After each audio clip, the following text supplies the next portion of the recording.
Alors, juste à côté du plateau télé, on a nos amis d'Agri-Truffe. La question de la truffe dans l'agriculture, c'est tout un sujet. On va essayer de voir si on peut aller les déranger et leur poser quelques questions indiscrètes. Bonjour. Bienvenue sur notre stand. Alors, vous êtes pas non plus Plan Parking, tout le monde s'appelle Plan Parking. Pierre Rouche d'Agri-Truffe. Vous nous présentez la société ? Voilà, écoutez, la société Agri-Truffe est venue exposer les plants mycorhizés par la truffe. Voilà, la pépinière est dans le sud-ouest. Elle produit donc des plants de chêne truffier, on va dire. Et on est sous licence INRA. C'est une pépinière qui est sous contrôle et on exploite un procédé de mycorhisation de plants par la truffe. Quel type de truffe vos plantiers proposent ? Alors, c'est la tuber melanosporum, la truffe.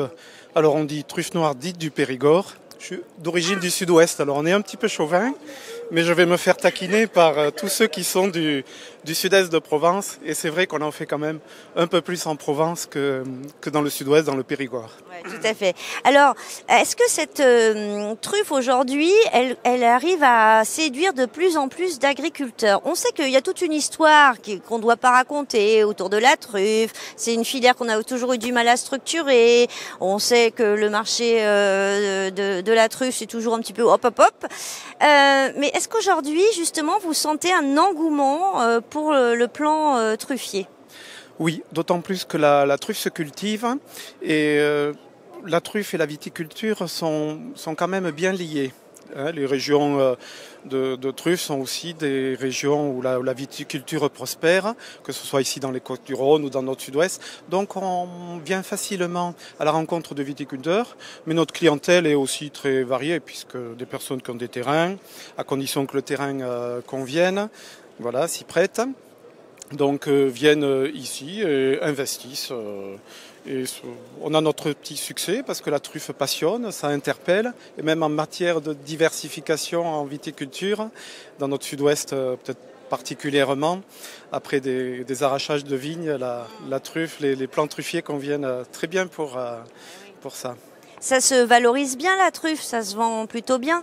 Voilà, ça permet justement de faire des plantations truffières, de valoriser des terrains où on ne pourrait pas y faire grand-chose d'autre parfois. Donc vous faites la melanosporum, pas d'alba Ah, vous êtes bien renseigné. C'est vrai que la truffe blanche d'Italie, on se rapproche de l'Italie ici, la tuber magnatum. Alors on y travaille. C'est un procédé de mycorhisation qui est un peu plus complexe que pour la tuber melanosporum, donc la truffe noire. Mais on fait aussi de la truffe blanche. Alors c'est pas la truffe blanche d'Italie, mais la truffe blanche d'été, la tuber estivum, et la tuber incinatum, qui est la truffe dite de Bourgogne.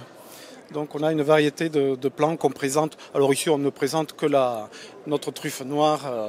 De Provence, avant qu'ils disent du Périgord. Voilà, vous m'avez coupé. Très bien. Eh bien écoutez, merci beaucoup. Je vous souhaite un excellent salon. On n'a pas de truffe. On n'a pas encore de truffe. La saison va démarrer, c'est la truffe d'hiver. À partir du 1er décembre, les marchés vont ouvrir ici dans le sud-ouest comme dans le sud-est. Très bien. Merci beaucoup. Bon salon. Au revoir.